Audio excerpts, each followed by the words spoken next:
National Weather Service in Indianapolis has issued a tornado warning for northeastern Daviess County, Greene County, northern Martin County until 10:15 p.m. Eastern Daylight Time.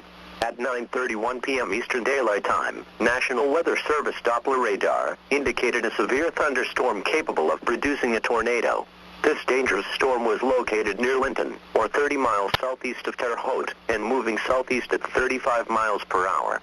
In addition, at Midland, rotating wall cloud was reported by train spotters at 9:30 p.m. Eastern Daylight Time with this storm.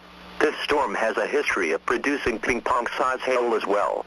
Locations impacted include Bloomfield, Worthington, Swift City, Lyons, Newberry, Crane, Burns City, Owensburg. Take cover now.